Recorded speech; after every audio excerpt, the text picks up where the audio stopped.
Welcome back to the Copywriters Podcast with your host, the world's greatest copywriting coach, David Garfinkel. David, how are you doing today? Nathan, I'm good. How are you? I'm good, and it looks like, from the people watching the video, that we've got a fifth-time returning champ guest for the podcast today. So I'm going to shut my mouth and tune in and play the role of the listener for this episode. All right. Well, you're right. 5 times our returning champion, Joshua Lee Henry, the high-powered copywriter and copy chief. He should be a familiar name and face to you by now with all of his previous great appearances on this show. And he's talked about leads and offers. He even did the first and only Old Masters series as a guest on this show about John Caples. Joshua, as you may remember, has a very impressive copywriting background and is currently copy chief for Money and Markets, an imprint of Agora's Banyan company. Today's show with Joshua is a little different. Instead of tips on writing copy, to be blunt, we're talking about getting jobs. As you may have noticed, the copywriting world is in a very uncertain state. We've got a perplexing economy that is roaring along, lowest unemployment in decades as more and more people are hanging on by their fingernails. That's one reason for the uncertainty. Another is the rapid growth of AI, especially ChatGPT. Will it replace human copywriters, many people wonder? Well, in the financial copywriting space, no, not at least not this year. All you have to do is listen to what Joshua has to say. Because if you know what to look for and where to look, you'll find there are opportunities galore right now. But first, here's an opportunity you'll never want to miss out on. Copy is powerful. You're responsible for how you use what you hear on this podcast. And most of the time, common sense is all you need. But if you make extreme claims or if you're writing copy for offers in highly regulated industries like health, finance, and business opportunity, you may want to get a legal review after you write and before you start using your copy. My larger clients do this all the time. So Joshua, welcome. Thanks for coming back. And could you describe the financial copywriting landscape for us to start? Absolutely, David. And I just want to say, thank you so much for having me. And I'm so glad to give this show because as you said, a lot of people in the copywriting world right now, especially financial copywriters or people interested in getting into financial copywriting, they're a little gun shy. Maybe they've heard about AI and how that's disrupting the freelance space. Maybe they've heard about some of the lawsuits over the last several years with Agora, and even here recently in the last couple of months with some of the smaller publishers. Maybe they've heard of some of the layoffs, that have happened in the industry. And so it is a very changing time right now in the financial copywriting industry. And as I was consulting and working with newer copywriters and helping Agora as a whole find and place copywriters in their international divisions, as well as here at the domestic companies like Money Map Press and Oxford Club, and even the Stansberry companies over at MarketWise, I started looking at the research and just really diving into is there an opportunity here? Are the naysayers that are saying financial publishing is dying, are they right? Or what is the truth? And so just like I would research a financial promo, I began diving into the research and the statistics. And what I found, David, is incredible. What I found is that no, financial publishing is not dying, but it is changing. And for those with eyes to see right now, the opportunity is tremendous. And the core reason why is because of 3 main facts. Number 1, there are more people investing right now than ever before in history.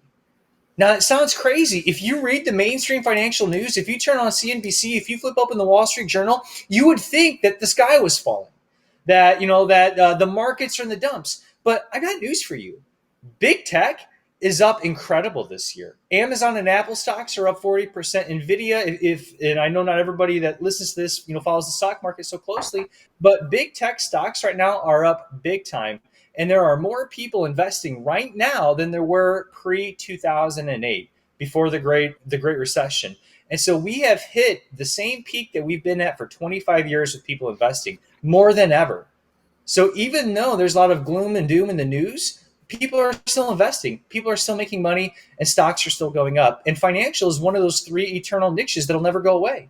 As long as we have the opportunity to make money in America, we don't have a central banking digital currency. We don't have a universal basic income yet. We're not a socialist country yet. As long as we have the ability to make and generate money, people will be investing in financial, and they will be turning to experts and guides to give them advice. Oh, okay. But how does that translate to jobs for copywriters? If I may cut Oh right to yeah, the chase. no, I totally understand. Yeah, and so more people are investing right now. There's more money flowing into the markets right now than ever before, and there are easier ways to invest right now than ever before. And the way that this translates to copywriters is that the market for financial has grown beyond just the traditional newsletter space. There now are direct response companies in financial that we're working with, and that I'm talking to leaders in and helping find copywriters for these companies that are using direct response copy and financial copy in places like real estate investing, raw land investing, digital and crypto opportunities. The fintech market alone is huge. The fintech market alone is projected to grow into a $1.4 trillion market by 2030. That's Okay, bigger than, yeah. and fintech is kind of an industry term. Could you Yep. define it? Yeah. Fintech would be like financial technologies. And so you probably have a cell phone app for your bank, or maybe your insurance company, or maybe Yeah. a broker account if you're an investor.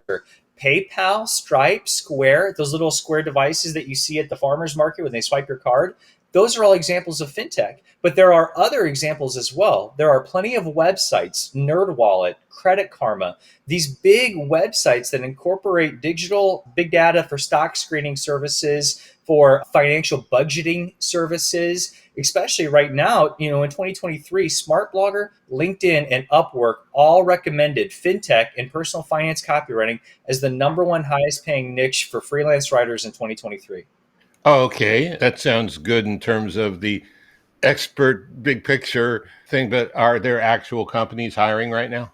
Most definitely. The biggest example I can think of right now is Stansberry Research, one of the MarketWise companies. They just went on a complete hiring spree and hosted the first ever financial boot camp that they've done since pre-2008. And they hired 8 copywriters. I helped one of them get in with that company just here recently. They just hired 8 copywriters. Money Map Press is hiring copywriters right now. Banyan Hill is hiring production, email, editorial staff, proofreaders. The MarketWise companies, when you look at Agora is the company that Bill Bonner and Mark Ford own, and they're the parent company from Money Map Press and Banyan Hill, the company I work for, at Oxford Club, and a few others. And then there's the MarketWise division. The MarketWise division is the family of companies that is actually publicly traded on the stock market. And this might be a little bit complicated for your listeners, but they're like sister companies that are public companies. And this is where you have Legacy Publishing, Stansberry, Chaikin Analytics, Tradesmith, Investor Place Media. If your audience is familiar with financial VSLs, they see these ads all the time for these companies. And these companies are hiring right now. They're hiring writers, marketers, emailers, again, production assistants, and so editorial staff. Obviously, for a copywriting audience, there's great opportunity there in the copywriting and marketing specific opportunities, but they're all hiring right now. And the MarketWise stock itself is up 60% for the year. Oh, okay. I'm going to be a little aggressive with you today, if you don't mind, Joshua. Why is this the first time I've heard about this? I don't, David, I honestly don't know. I think that just like the typical news, news media, they make money on the fear porn. They make all their money, pushing fear and doom and gloom. I have no idea. I had people coming to me saying, I'm terrified that AI is going to take my job. There's no opportunity in financial copywriting. Nobody will hire me. That's not the reality that I see on the other side. I'm getting flooded. I have hired 3 copywriters to write emails at Banyan Hill in the last 60 days, and I paid them each $100 to write email for me. And so I think what has happened is that some of the publishers got too aggressive in making cuts last year, and they laid off more people than what they should have just to get their balance sheets in order. But now, since things are turning around and stocks are back up, these writers, these senior writers and other copy chiefs like myself, we don't have time to fulfill all the supplemental copy that's constantly required. I mean, we send emails to over 500,000 people every single day for my franchise. And right now, my marketer came to me yesterday with the need for 25 more emails that have to go out over this next week. I don't have time to write those. Yeah, please. Okay. No, that's good. So let's break it down to make it very understandable for a copywriter. So you've got a new guru. Let's say I'm going to have fun with this. David G. He's a stock guru. And so you set up a David G service and you have maybe a VSL to promote it. What other copy do you need just to get that thing off the ground? And I'll just say this David G guy, he's super smart and very handsome. He's got the smartest listeners in the entire podcast world, so I'll just, throw that out there right now. Right. Thank you. What a lot of people don't understand this, and I never realized it either until I got into the industry. That VSL, you have to have ads to get people to click on the landing page to sign up to view the VSL if there's an opt-in page. You have to have emails, and these emails, if it's a new product launch, could be getting people to sign up. And this is where the greatest opportunity is for new copywriters to financial today, is writing these short form pieces like ads and emails, because there are 3 specific type of emails in particular that publishers will pay you to write today. I will pay you to write today. Number 1 is the hot list email. When you have a new guru and a new product, you're usually doing a product launch, and you want to build up as much excitement as you can for that product launch. And so this is the email that I call something big is coming. This is the something big is coming email. And with this, the emotion that you want to tease is anticipation. You want to build up this anticipation based around a desire for this new stock service, this new guru. And so you have to have those emails. Then once the promo launches, or if there's an existing VSL that's running, you have to have never-ending emails, assuming the promo is converting, to go to different lists, both inside of the main publishing company. Okay, let's put some numbers on those never-ending emails. Is that 1 a day, 3 a day, 5 a day, 10 a day? Easily 3 a day. 3 a day. And how long could this cycle last? Could this be a month? Usually when we launch a promo at Money and Markets, the way that we do it, we launch the promo. We run that promo. We have the hot list we have a pre-editorial buildup for 3 weeks where we are getting people on that hot list. Then we have the hot list where we're delivering value through editorial content leading up to the promo launch. Then we have a week of the launch. So that's 5 weeks of emails right there. Then we typically will bring the promo offline. We'll keep it offline to create some, desire and scarcity and things like that, and limited nature of it, to build up to the urgency. And then we will reopen it usually 45 to 60 days later. And there's a whole nother 10-day push of emails, 3 emails a day, 4 emails a day, Okay. So, one thing I think is really interesting, and a lot of smart people listening to this podcast will wonder is, yeah, okay, so that's great, but is this going to be another 2008? And here's what I'm getting at. How many people are investing? How many people need this information? How many people aren't going to stockbrokers anymore that are going to, when you reach out to them, they say, yeah, I'd like to have a little more guidance on what to invest in and how to invest? Yeah, no, absolutely. There are more what are called self-directed investors right now than at any point in history, including 65% of millennials that identify as self-directed investors. And a self-directed investor is somebody that would buy the Agora product in a nutshell. They aren't looking to their Merrill Lynch or Edward Jones or Raymond James brokers. They're not working with a big financial advisory company. They want the guidance and expertise of a guru, somebody that can show them and guide them along the way, but they still want to maintain control of their portfolio. And so the term for that type of investor, that third path, where they're not doing it on their own and they're not working with like a typical, certified financial planner, they are coming to the Agora type companies to get their investment advice. That term is called a self-directed investor. And so that market has grown right now, and it's a $54 billion market. There are more people investing on their own right now because they don't trust Wall Street, David. 54 billion. Billion, yes, I believe. I'm not challenging you. I just want to make sure I heard it right. Oh, sure. And the thing is that, again, like when you look at the number of crypto millionaires, this is crazy. There are 80,000 Bitcoin millionaires right now as of May 2023. That number doubled in the first 6 months of 2023. Okay, I'll say that again. 80,000 Bitcoin millionaires. Okay, and they probably want to figure out what else to do with the money because they know their Bitcoin's going to Yeah, and the thing is, a lot of these Agora companies and MarketWise companies are incorporating crypto recommendation type services. And right now, this is while we are recording this, there is a lawsuit going on right now between Coinbase and Binance with the SEC suing both of those. Those are the 2 largest crypto exchanges. I saw that. I think Coinbase dropped yesterday as we're speaking. All right, let me challenge you. And this is old information, right? And when I say old, I mean like 5 or 10 years old. But in today's financial world, that could be 50 or 100 years old. When I was doing a lot of consulting for Agora Financial, which is one of the Agora companies, they said, And they said it more than once, and they even had a little bobblehead to represent it, that their avatar, I hate to use that word because it really means something else, but their target customer is a guy named Bob. And Bob's 65 years old. He's white, he's conservative, and he's a dentist. Yep. And obviously they're not all that, but that was like the sweet spot of who they were aiming at. Now, millennials are not 65, and it seems like we have a more diverse population than ever. We have more women than ever who have money and control of it, and are doing really well with income. So we know that Bob was interested in these, but you're saying the world has increased in the younger generations as to who would be the target for this stuff.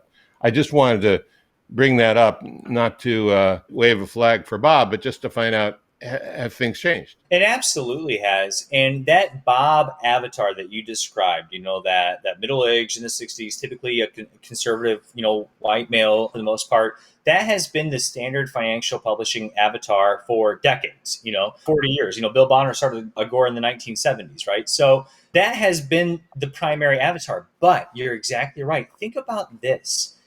The Robinhood traders in 2020 that followed the meme stock craze and the Wall Street bets craze on Reddit, all of those traders that got into the market during 2020 and began investing never before had the primary demographic for that audience is millennials. There are more women now trading since 2020 because of the way that the world shut down and the craziness that happened. There are more women and minorities trading right now than ever before. One of the companies that chief some writers that work at there, Tim Sykes, he's known as the millionaire trader, the millionaire millennial trader. And he's made it his brand in business based on targeting younger demographics. And so there are a lot of different marketing efforts right now targeted towards millennials, towards women, to different minorities. Because you're right, that demographic of Bob, that is changing. That's still by and large the majority of who that audience is, but it is changing, and it's changing fast. Yeah, and maybe this is a little off topic, but it seems like the lower you go in age, the more diverse the population is,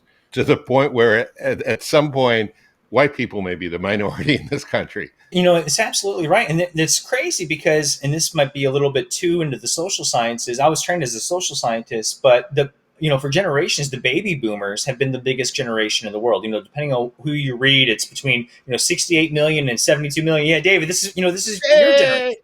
Yeah. So if you're between 68 and 72 million people, the biggest generation since the baby boomers, not Generation X, not their children, is the millennials, my generation. True. And that is also a 73 million person generation. And that's who the investing audience makes up primarily of. You've got two different ends of the spectrum. You've got the baby boomers and the millennials. And the millennials right now, they're in their mid 30s to mid 40s. They're, getting married. They're entering their highest income earning years. They're buying homes. They're having children. Their net worth is growing right now because they've matured out of that post-college phase. They actually have a job and they're building their career and they're investing for retirement. Okay, this is really good background. It's opened my eyes, even though I saw your notes before actually talking about it. And I'm sure it's opening the eyes and ears of our subscribers and listeners, viewers.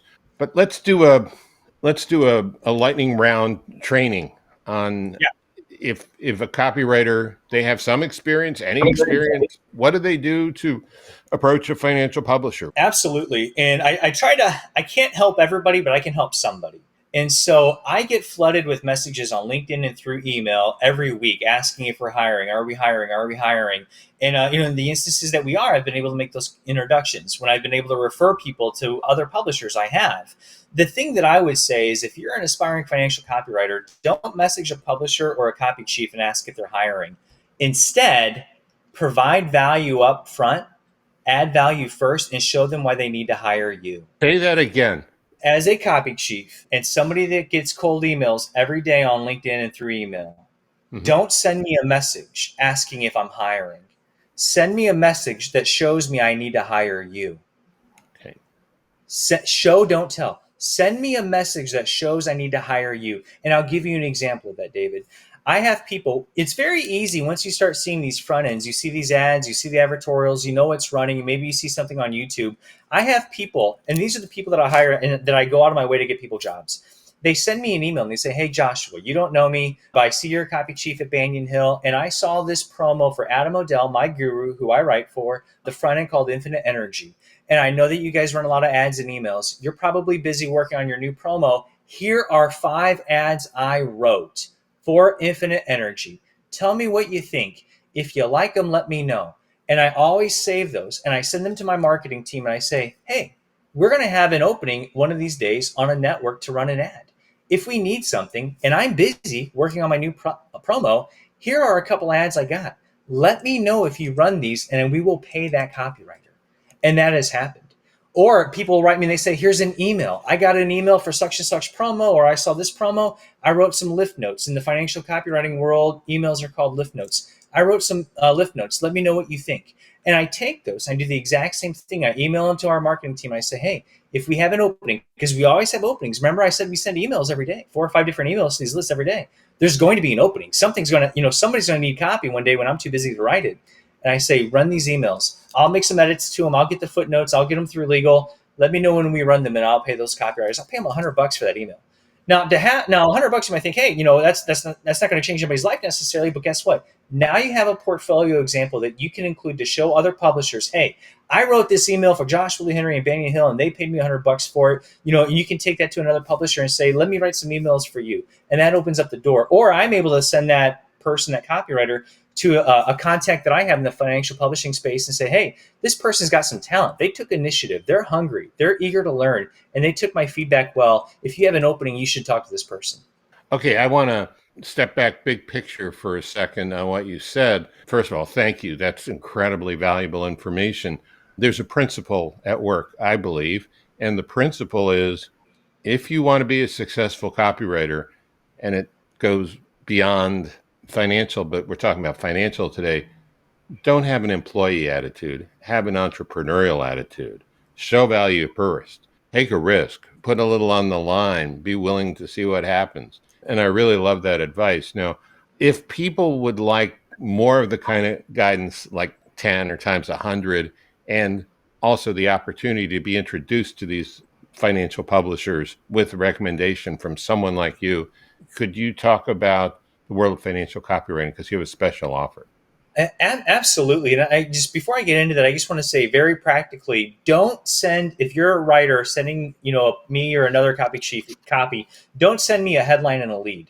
That's too much work to edit. Focus on the email and the ads. Those are the money skills. And that's what we teach in the world of financial copywriting. You're much more likely to get paid and have your copy ran if it's something small like a email or an ad, as opposed to a headline and a lead. The world of financial copy is something that I partnered with Kevin Rogers, and we enlisted the help of many of Agora's top publishers and copywriters, including Aaron DeHogue over at Banyan Hill, the CEO there, to come in and give a specialized training on what it takes to get somebody from completely new, ground zero, never written financial copy before, to being able to write copy that we can run, that makes sales and that adds value to our customers' lives. And so we have a core 8-part module training system with publishers, copywriters, marketers from in and outside of Agora that have given these trainings. And part of that, this training program, is a live community aspect where we get ongoing live coaching and feedback from myself and other copy chiefs, again, from within and without of Agora, giving feedback to these new writers on their copy to get their copy up to snuff, to where they have the confidence and the ability to write this stuff and have it be good enough so we would run it, so a publisher would run it and get paid.